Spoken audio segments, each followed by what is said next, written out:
तव कथामृतं तप्त जीवनं कविभिरीडितं कल्मषापहं श्रवणमङ्गलं श्रीमदाततं भुवि गृह्णन्ति ये भूरिदा जनाः. This is the last class of this year, 2018, and here we will listen how Sri Ramakrishna is mixing up the path of devotion, the path of knowledge, the path of jnana. All paths are coming together. He is just mentioning about it. Now, the advice to the Pandit Shashadhar. Pandit means the Sanskrit scholar. So they are a master in that, our scripture, the Veda. To talk to them is not so easy. And that too, talking about the spirituality. Because they have studied so much. They know so many things. And who is talking with this? Sri Ramakrishna, who never attended any school. And Sri Ramakrishna is giving him the answer. Just in the last day, in the previous class, what kind of bhakti did one realize God? Through what kind of bhakti? That was the question. Devotion, what kind of devotion that one can realize God? And today, he is asking what kind of yearning is necessary to realize the bliss of Brahman. He was asking about the God realization, now asking about the realization of the Brahman. Approaches are different, but the goal, one is called as a Brahman, named termed as Brahman, another as God. We have heard what Sri Ramakrishna said about the God and about the Brahman. This Brahman, when he is asking this question, this is purely a Vedantic inquiry. So obviously, he's not asking about the God, not asking about the heaven, but asking about the bliss of Brahman. They are asking this, what kind of yearning gives one this blissful state of mind? Blissful state of mind. That means the completely merged in the joy, the blissfulness, which is Brahman. Now, this is a purely Vedantic approach, and I find particularly the monistic Vedanta, it admits the threefold criterion of truth. The truth is there, and to reach to the truth, there are only three steps in Vedanta.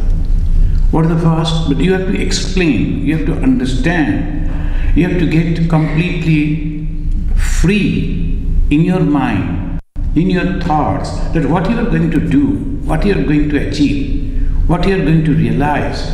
So three stages. First is authority. Authority is Shruti.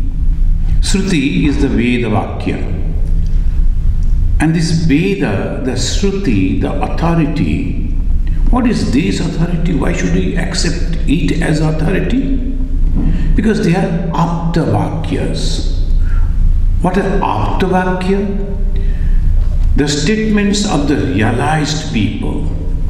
So that is very, very important. It's not intellectually, but after the realization that they have recorded. They told it to their disciples, disciples to their disciples. As the Hindu tradition, they say, it comes down from that way. And then afterwards, they record it. Why in the beginning? Sometimes some people, particularly the Western scholars, they thought that they were not able to write. There was no script. That is completely wrong. Script was there very much. But they didn't allow the disciples to write it down. Why? They should memorize it, remember it. And to memorize, to remember, you need the complete attention. When we give the mantra diksha, traditionally, the gurus will say, do not write it down anywhere. Why? The name of God, they can write it, and it's a problem. Now, then it will become shallow. Anyone can read.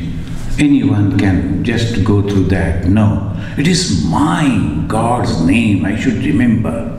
And very alert. Even the very intelligent people, they come and say, Swamiji gave me the Diksha, but I am so sorry, a little bit confusion. Am I really repeating the right way that you say?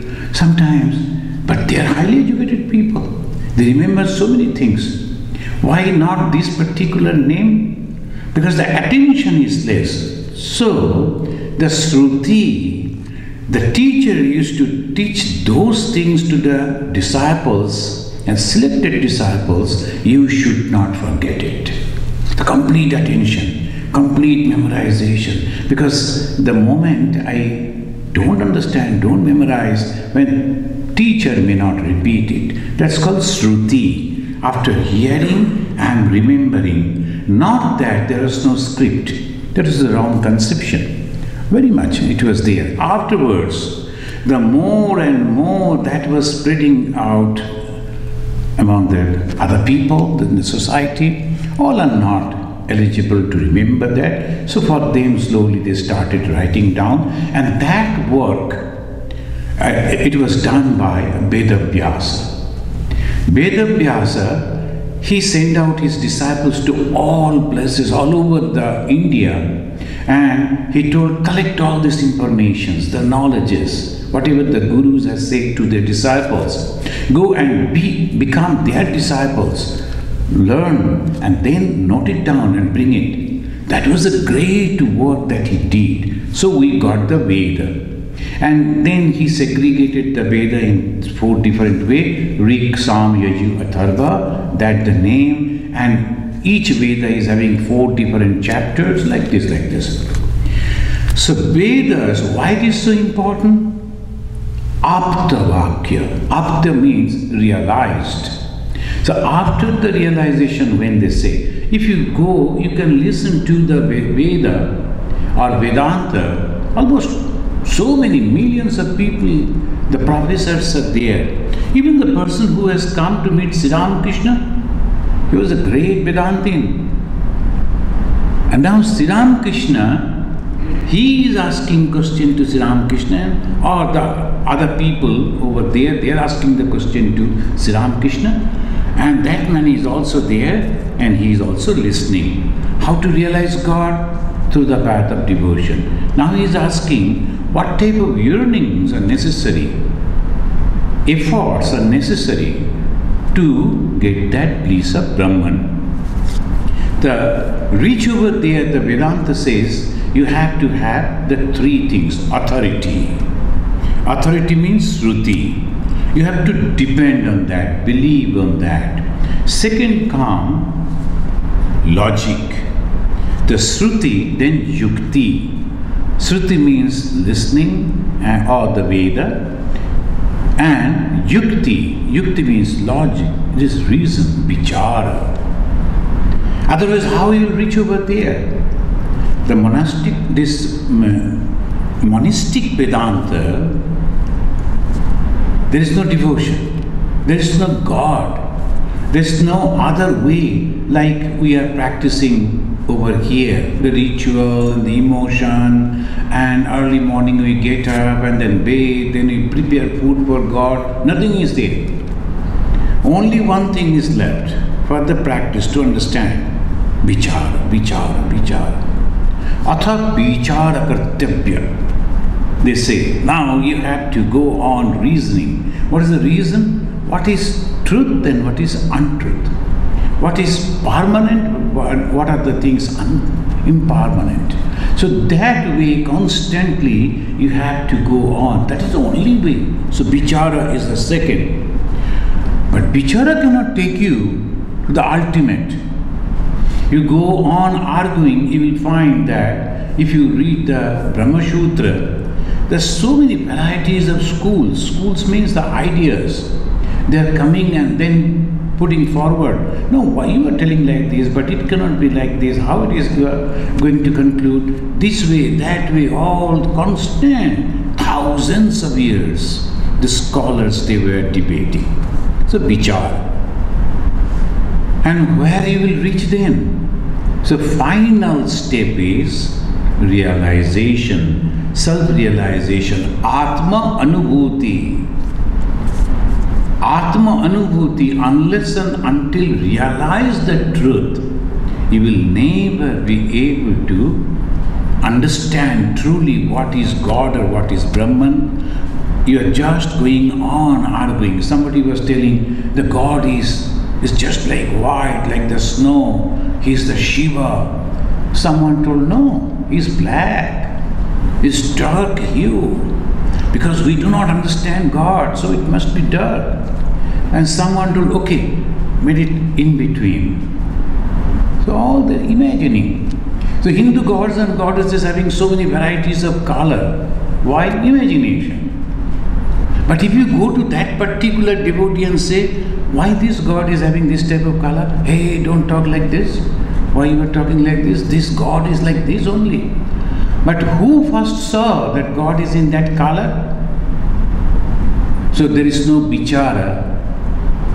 But these people, the Jnana Margis, they don't listen to that. Okay, God may be having that color, God may be having this many hands, but what is that to me? What I want is peace, the happiness. Can God give me that? That is the main thing. So they are not going to get the heaven. No heaven. Heaven means a good life. Conception of heaven means good life. But it is the joy, eternal joy, and free from the birth and death cycle. So these are the two things. So how three steps are there? First, authority, that is Shruti, Yukti, Anubhuti. In Sanskrit, Shruti, Yukti, Anubhuti. Nothing else. So they are asking this question to Sri Ramakrishna. And there, the Shruti, Yukti and Anubhuti, these three, how Sri Ramakrishna will apply. The authority of the Veda is equated with self-realization. Now, how I will know that there is a map? And in this map, if you follow, you will reach over there. So somebody drew the map.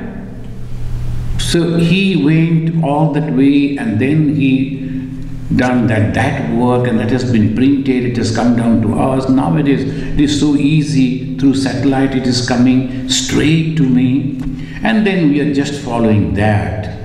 Great faith, complete faith. We are going over there. Why? That man who has drawn this map, we can believe him because he must have traveled through that path. So he has given the chart. That is called Apta, a realized person. So we take the map for granted and we start going. After reaching over there, when we are going, we are taking, yes, in the map they say, you are crossing this road, then this field will come, then a railway crossing will come, then a market will come, then this, that. As we are moving, we are all thinking, yes, now it is coming, now it is this, now it is that. And nowadays, a pop will come, a flag, that means you have reached to your goal, and they will go on telling the right hand, your destination at the right, your destination at the left. Sometimes they say some wrong thing also, but you have to be careful. But ultimately we reach over there with the help of the map. Veda is that map. Veda gives us this, and if you follow this way, this way, this way, you will reach over there. But we must reach there. Otherwise, what is the use of this? In our country, when we were very young, the system was you have to study all the countries in the whole world, so many countries, so many Veda, so many different type of land maps, and also the history. Why we have read that? We never visited those places. But somehow they wanted to give us, I do not know whether it is a good or bad, they wanted to give us some general knowledge. Now, the weather of the Africa, I never visited Africa, I don't think I will visit, but still I am reading. What is the necessary? They may ask. So same way, I have to understand, I am going to realize God. First thing. So this we will come to, this is the first thing, are you sincere that you are going to go over there? Then you study this. If not, why unnecessarily you spending your time? I want to go to God because I have something to get fulfilled. So you need not to study the scripture. You need not to study all these things and arguments, vichara, nothing. Just little faith, you go and pray. Oh, Ganapati Bappa, I heard that you give me all this. So whoever comes and pray, please, this is my prayer. Then that much your majority of the people of the religion, they do that. They go with some desire, they go and give it to the God. Please give us the success. Most of the time they get and sometimes they don't get, it's okay. But here it is not like that.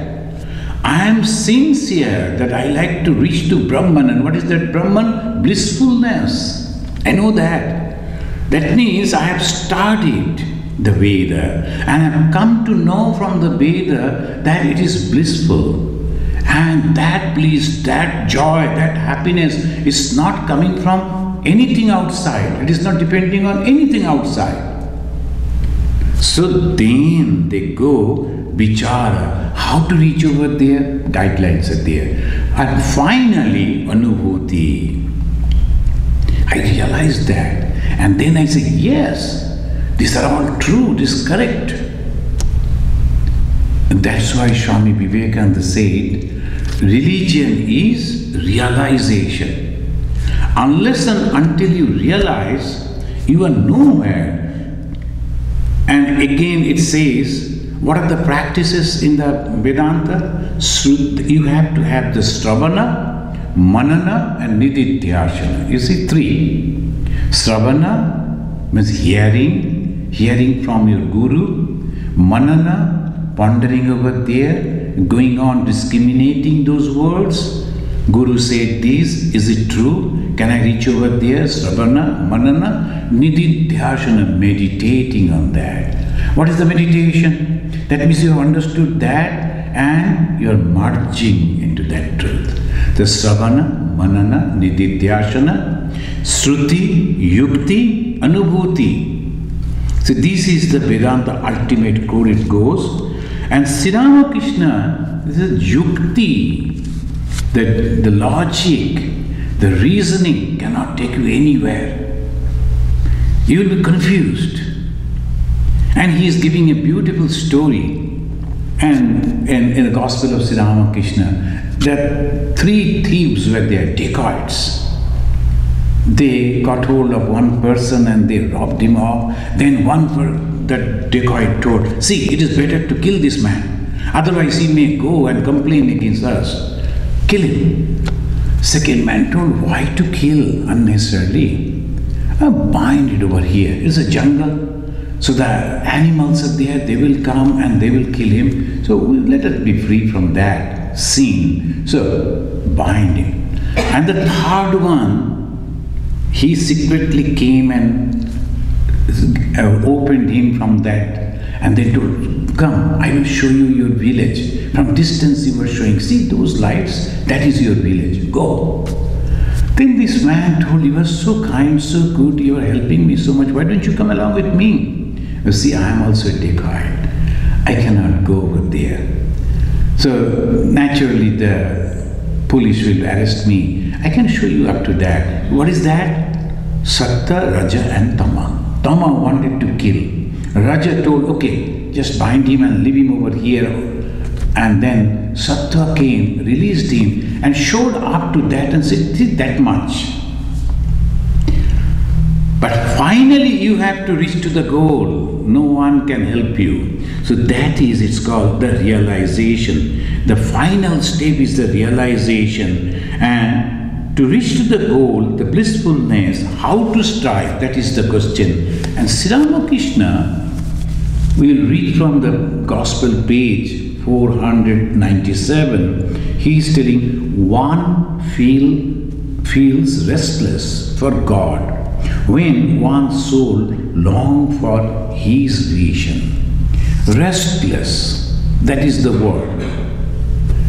He never wants anything else, and nothing can satisfy him, that restlessness. The Guru said to the disciple, come with me, I shall show you what kind of longing will enable you to see God.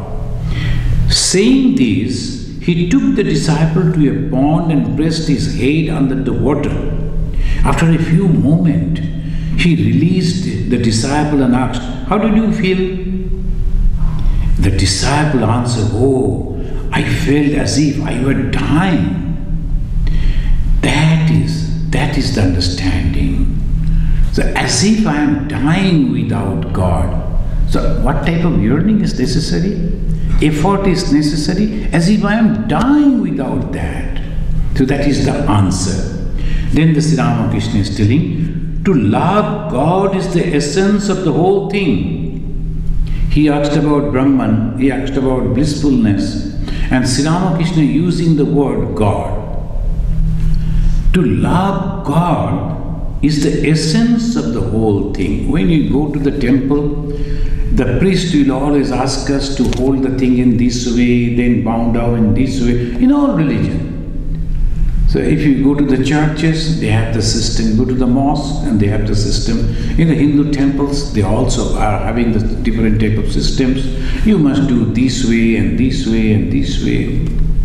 If you go to the Mahavirji, they will say apply only red, Ganesha red, then Durga different color, Kali different color, Shiva different color. So you have to follow those things.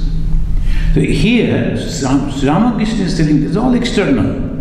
But essential thing for all things is the love. Do you really love? So he is telling the love, to love God is the essence of the whole thing. Bhakti alone is the essence. He was talking about because he is a Pandit and he was interested to know about the knowledge, but Sri Ramakrishna is introducing the devotion. Bhakti, the devotion alone is the essence.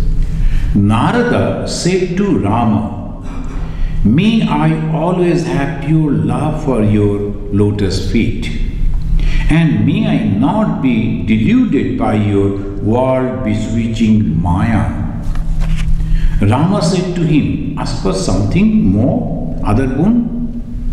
No, said the Narada, I don't want anything else. May I have love for thy lotus feet? This is my only prayer. So this is the devotional way. My love should be, attention should be, attachment should be to you and nothing else. Pandit Shashidhar was ready to leave. Sri Ramakrishna asked a devotee to bring a carriage for the Pandit. Shashidhar, don't trouble yourself, I shall walk. Master smiling, oh, how can that be? Shashidhar, there is no particular need of my going just now. The only thing is that I shall have to perform my sandha. So these people are very, very particular about their spiritual practices. Whenever there will be, the sandhya means 2 times, in the morning and the evening. So that time these people, they will go and sit and meditate and take the name of God and do whatever the practices. They are very, very sincere. Now the next line, what Sri Ramakrishna is telling? Sri Ramakrishna said, the Divine Mother has taken away my sandha and other devotions. The Divine Mother, look at it. Now you have to notice this word, has taken away my sandha and other devotions. The purpose of the Sandhya, Sandhya means the spiritual practices on a particular time. The purpose of the Sandhya is to purify body and mind. I am no longer in that state. He is revealing, I am no longer in that state. But I don't know whether the Shashodha, the Pandit, could understand that point. Now another time one devotee came to Sri Ramakrishna. The moment it became the evening, immediately he closed his eyes and started repeating the name of God. Sri Ramakrishna said, "You are sitting before me. Why this is necessary? Because all these practices is to realize God only. And since you have reached the God, why that is not necessary? Why you are doing that? After reaching the destination, it is not necessary to keep the engine on of your car or driving around here and there. Because you have reached there. What then? After the destination, your friends are there, relatives are there, you go, you see it, you talk to, and then you become very joyful, happy. So that is the main thing. After the realization of God, after the practices, you should feel joyful. Otherwise, what is the purpose? We go on practicing just like a machine all through our life, but we reach nowhere. So these are the points. This is when the Panchama Veda, this is the Gospel of Sri Ramakrishna, pointing so clearly that have you reached somewhere? Your longing is of course necessary, but don't miss the target. So that target he is pointing. Then he started singing a song. That was the speciality of Sri Ramakrishna. Moment he wanted to express, to give the idea, he used to sing a song. When will you learn to lie your mind in the abode of blessedness? So that way the mind, you should reach over there and be very happy. The Shashodha, the Pandit, he is leaving now. Then he is telling that I am going. I visited Shashodha yesterday, you asked me to. Ram, he is telling. Rama is another disciple of Sri Ramakrishna. Sri Ramakrishna said, did I? I don't remember. But it is nice that you went. Why this? The Rama, he was a doctor.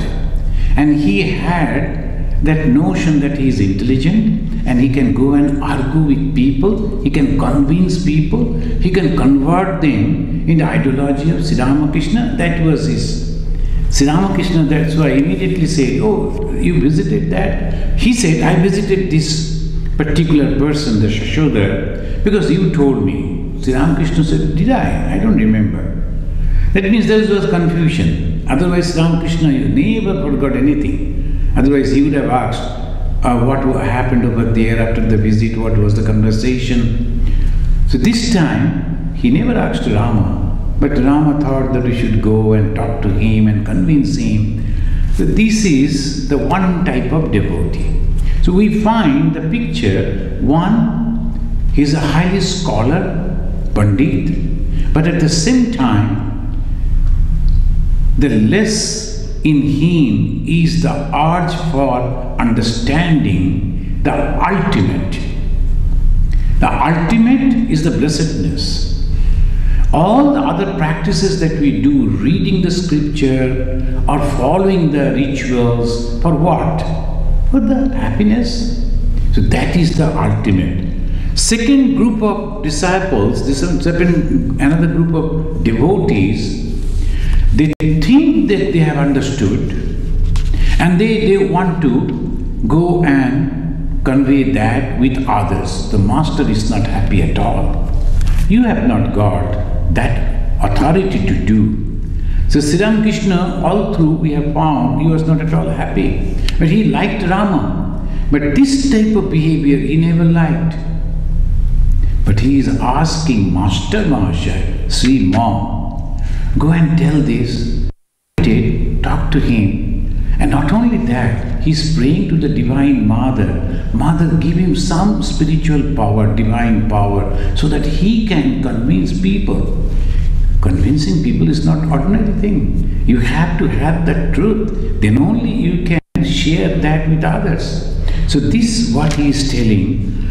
The Rama is excited. He didn't understand what he said. So did I don't remember, but it is nice that you went. The Rama said, the editor of a newspaper, Indian Empire, there was a newspaper, is no more, was abusing you.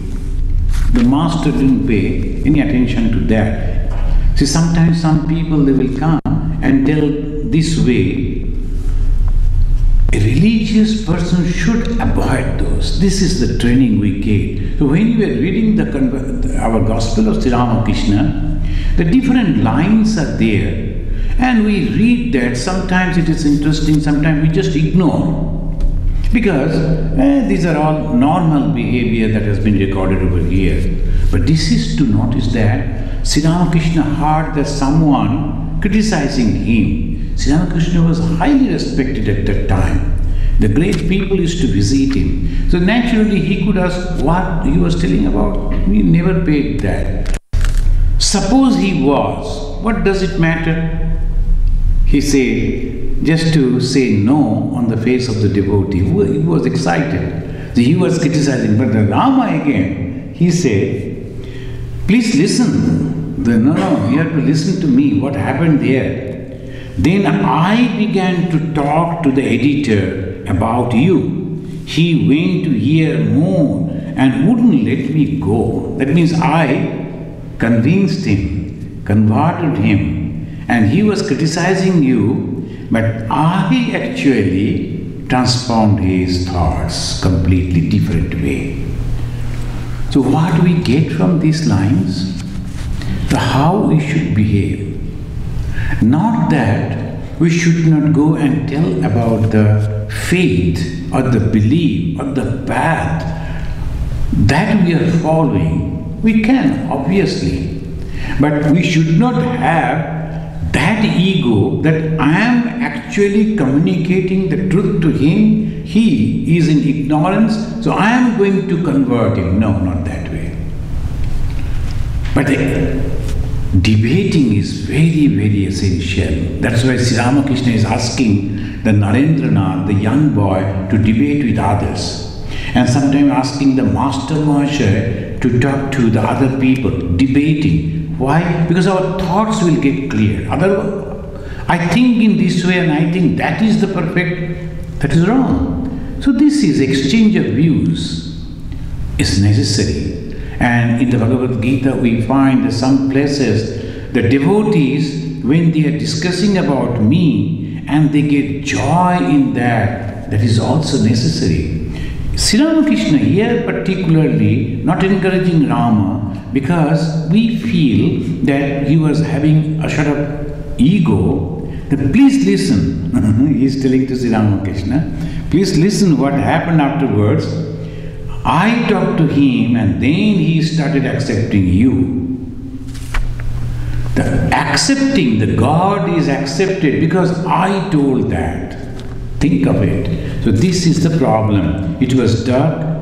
Sri Ramakrishna began to chant the names of the Divine Mother, Krishna, Rama and Hari.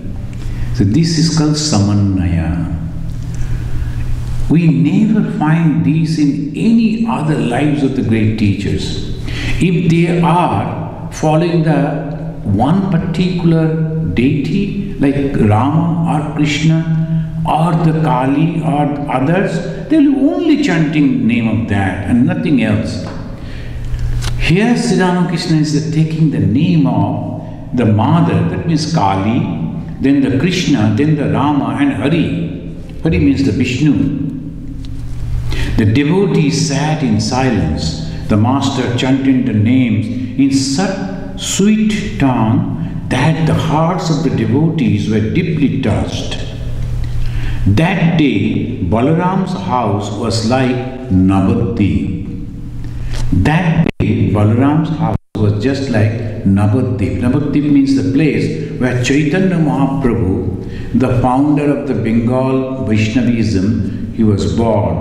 So Navadvip, when Chaitanya lived there, Chaitanya Mahaprabhu, mostly he lived in the Odisha, and his birthplace is Navadvip in Bengal.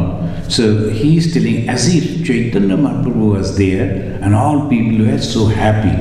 Second line he is writing, Balaram that we know, he was a very rich man, and he used to have, on the outside, in those days, most of the people, rich people, aristocratic people, they used to have two parts of the same residence, the building.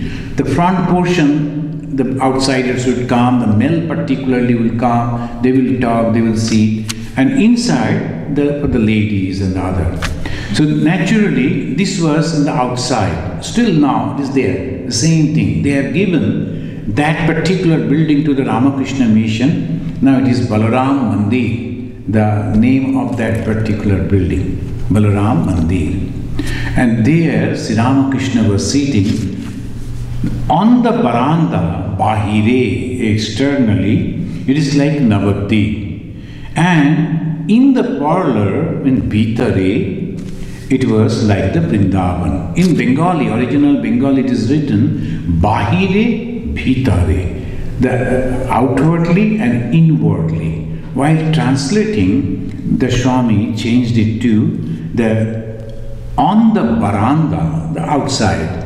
That is like Navadvip, and in the parlor, that means inside the room, that is like Vrindavan. Why he mentioned like this?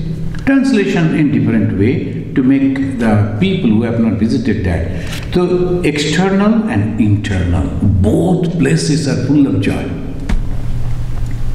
The question was how to reach to that blessedness. Now ultimately, the Master Mahashaya commenting that externally it was the practices, it was the discussion, it was the disciple and the guru, and that is all the devotees. So that is Bahire, that is externally, on the veranda, it is all joy. Because in the just before, he has written one line, it is just like Vrindavan when Chaitanya Mahaprabhu was there, the full of joy. And internally again, it is Vrindavan where the Krishna, the God is residing. That is the main source of the joy. So concluding in this way, the same night Sri Ramakrishna was to go to Dakshinesha. He is just giving the fine description. Balaram took him into the inner apartments and served him with the refreshments. The outer apartment, the inner apartment, mostly the rich people used to have this type of building. The ladies of the family saluted the master.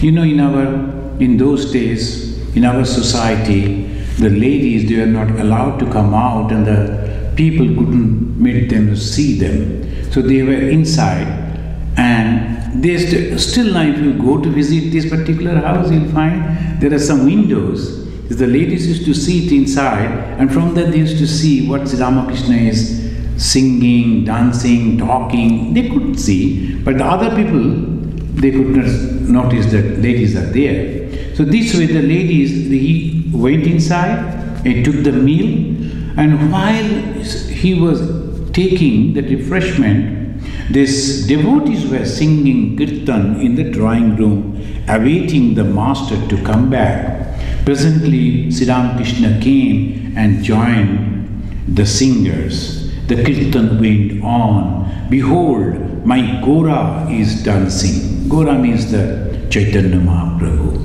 So that is the scenery that we get. And finally, is the festival at Adhar's house. The description is going, he is beginning. We will start that and then we will conclude. It was Sunday, August 3rd, 1884. Sri Ramakrishna was sitting in his room in the temple garden at Dakshinesha. Heading he has given that Adhar's house, but beginning with the Dakshinesha. So sometimes some people, they get confused. Why the title is this and the description. Actually, Master Moshe beginning from Sri Ramakrishna's place, what he was doing, and then he is coming to this other's house. Other was a deputy magistrate. He was also very respected person in the society. Sri Ramakrishna used to visit, the God used to visit this type of families, houses. Why? Because they had the capacity to invite others. These rich people, so they had the capacity, big house, big parlor, they could invite people, they could feed them. So Sri Ramakrishna used to go over there. So sometimes some people, when they invite me, I always say, invite some other persons also, the neighbor, your friends. The many people, they don't have the time to come to listen, or they are not interested. But being a monk, this is our duty to go and tell this, so that at least 1%, the mind, they will understand why the mission is, as Swami Vivekananda very clearly mentioned, to make people aware about their divine nature and to help them to manifest it. What is the divine nature? Love and unselfishness. Each and every soul, each and every being, the human being, they are having that love and unselfishness. Suppose when we are talking about the gospel of Sri Ramakrishna or other scripture, suddenly some person hear it and then they feel, yes, this is good. That much. That is our service. So Sri Ramakrishna introduced these services. So the ministerial service, sometimes the people they say, but ministerial service is little different. They have other things also, but the monks, they don't do other things except taking the light of knowledge. So Sri Ramakrishna, he is sitting there, many devotees are coming. The master began the conversation by addressing the baul musicians of Shivpur. A group of people, the singers, the baul singers have come. You know, the baul, this is a different type of spiritual practices.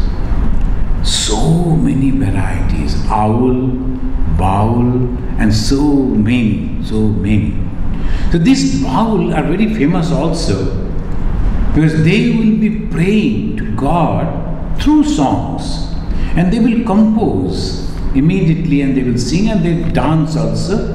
And nowadays it's a folk song, they say. These bauls are actually not singers. They are spiritual people practicing spirituality. And their main thing is this body is a temple, and we don't need any temple, any other temple. This body is the temple. Inside the body, the soul is the God. Now, we need both the temple and the God. Without the God, temple has no value. And without the temple, where he will search God? So this body and the soul, this is the temple and the God. That is the conception of the baul. And they will go on talking in that way, but you must have to go inside, and then there will be 7 doors. You have to open every gate and go ultimately where your God is sitting. Don't go away. Open door after door. That is the baul. They were singing in that way, and now Sri Ramakrishna coming to the yoga. What is the 7 doors? Sri Ramakrishna mentioning it over here. Yoga is not possible if the mind is dwelling on lust and goal. So this is very, very clear. All our scriptures is telling that Jahan Ram ta nahi Kam. Jahan Kam ta nahi Ram. Again and again they say, where there is God, there is no desire, and where there is desire, there is no God. So this Sri Ramakrishna is mentioning in this way, lust and gold. The mind of a worldly man generally moves among the 3 lower centers. Those are the navel and sexual organ and the organ of evacuation. That is the name of that Muladhara, Sadhisthana, Manipura, in this level. After great effort, the spiritual practice, the Kundalini is awakened.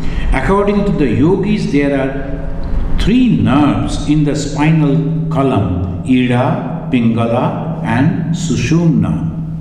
Along the Sushumna are 6 lotuses or centers, the lowest being known as Muladhara. Then come successively Swadhishtan, Manipur, Anahata, Vishuddha, Agra. These are the 6 centers. In the yoga, he is mentioning. The bowels, they sing in this way only. Perhaps the Master Masha has not noted that particular song, but they may be that they were singing about this slowly. You have to, nowadays almost all over, the all educated people who has any relation with the yoga particularly, they know the Muladhara and all these 6 centers, and then finally Sahasrara, then final stage.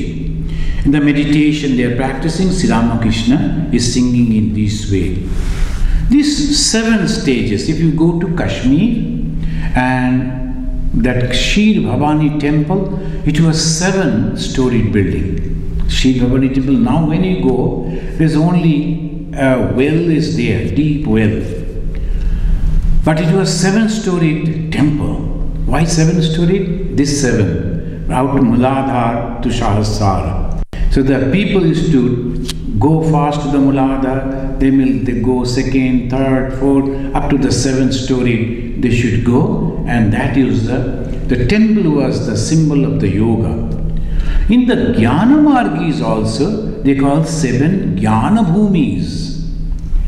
In the Jnana Bhumi, they say first is Subhecha, Vicharana, Tanu Manasa, Sattapatti, Asama Shakti, Padartha Bhavana and Turyada.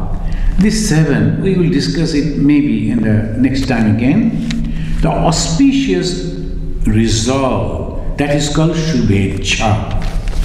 Now here in the Jnana, Yoga and Tantra, these are all having different type of conception. Tantra is also accepting these 7 stages. Yoga, of course, introducing the 7 stages. And Jnana is also having their own 7 stages that begins with your desire to resolve. First and foremost, I am going to realize the Brahman. That is first Shubhecha, Shubha Ichcha. You will notice Lord Buddha in his teaching, the Ashtanga Marga, he mentioned 8 marks. So this is the way. He was a Hindu. He was born in a Hindu family. He was taught by the Hindu, the monk. He practiced in the Hindu way. So obviously whole thing was in that line. So when in his teaching he is mentioning about Ashtanga, that different way he is mentioning, but mainly it is the 7. What is that? First is Subhecha. Buddha is the follower of the knowledge. So his teaching also comes to almost with the Advaita Vedanta knowledges. First you have to resolve, today, from today, I am going to realize the Brahman, the practice will begin. So you take an auspicious day, one moment, you resolve and start. So Subhecha. You cannot depend on your guru. You cannot depend on your guardians or parents. You cannot depend on any other but your own mind. I am resolving that I am going to have this thing. When we were young people, they used to say on the 1st January, this is a new year that you are going to start. What you are resolving in this year, I am going to achieve this. Well, you may, many of you. So naturally you have done. The parents used to say, now, today you write in your diary, the 1st January so and so year, I am resolving that I will stand first in my class, like that. They used to have that. The first is Swechha. And second is Vicharana, reflection. The Swechha, then the reflection, Tanu Manusa, the mind become thin. Why thin? Because there are so many thoughts are there in the mind. And slowly we are withdrawing to one thought, realization of the goal. So mind become very thin. So it was fat. There's so many ideas were there. Now we are giving away all those things and only one, the knowledge. So it become very thin. Then Sattva-patti. Sattva-patti means realization of the truth. And the fifth is Asama-shakti, desirelessness. After the realization of the truth, what you desire? Nothing. And finally it comes the sixth, Padartha Bhavana, objectlessness. Padartha Abhavana. Padartha means the object. I don't want anything. I don't have any desire. And next, again, imposing the same idea, I don't want anything. Then transcendence, Duryaga. Duryaga, transcend, means this world that we see, this world full of taste, smell, sight, touch and all that, I go beyond that. That is the jnana.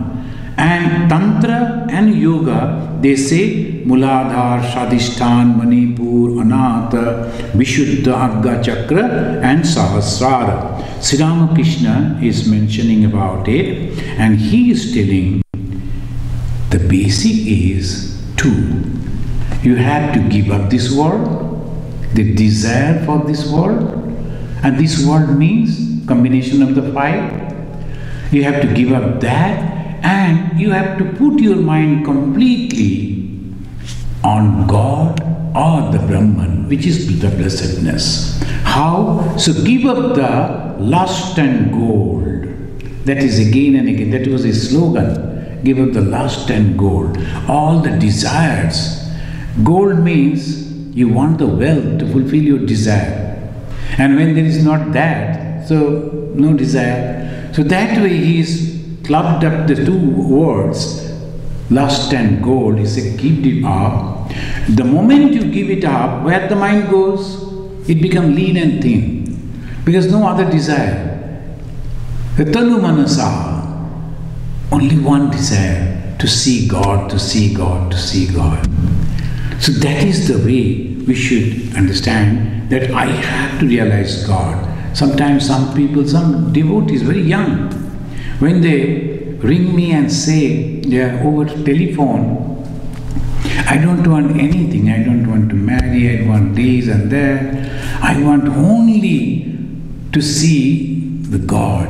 I really wonder, at a very young age, 27, 28, 30 years, their desire is so strong, and so many things were there.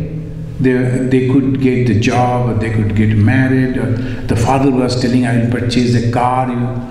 All thing he is refusing. This is the way. If the mind is one-pointed, how it is possible? Again two things. What? The blessings of God and your own desire. Otherwise it is impossible. My own desire cannot take me to ultimate.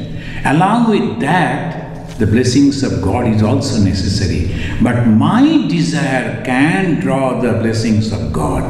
How? In the last verse of the Bhagavad Gita, there he is telling that when there is an Arjuna who has taken up the bow and arrow, determined to fight, determined to reach to his goal, then the blessings of God also mix with that. Yatra Yogeshwara Krishna, Yatra Partha Dhanuttara. Yatra Yogeshwara Krishna, not only ordinary Krishna, Yogeshwara Krishna, the God with his immense power pouring on you, Yogeshwara Krishna. And pouring on whom? Who is sleeping? No. Yatra Partha Dhanuttara. He is striving, he is trying. Tatra Sri Vijaya Bhuti Dhruvaniti Mati Mama. So that was the conclusion of the Bhagavad Gita, and that is the conclusion of all the scripture. You have to strive sincerely, and with your strive will join the blessings of God, and success is sure. Thank you very much. Let us chant this mantra and we conclude.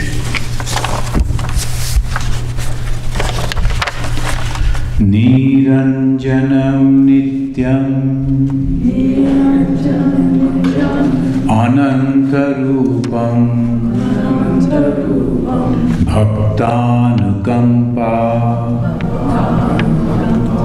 drita vigraham vai Ishavataram Parameshamidhyam Tam Ramakrishnam Shirasa Namama. Om Shanti Shanti Shanti Hari Om Tat Sat Sri Ramakrishna Arpanamastu.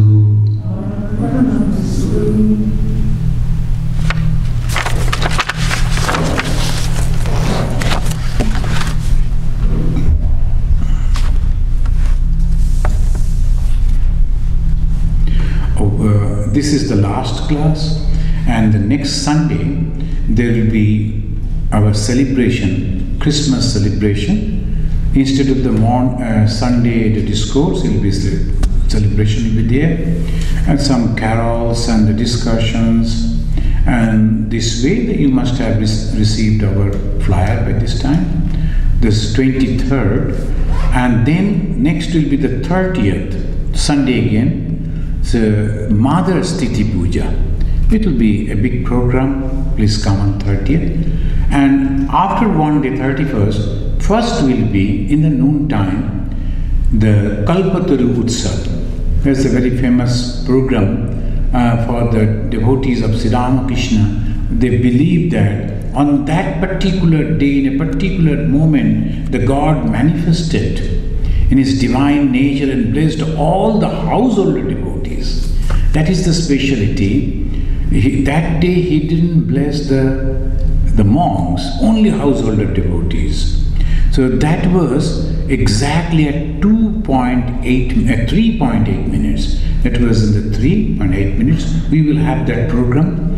Please pick up our flyers and come on that day. Take the blessings of God and start the new year. Thank you very much.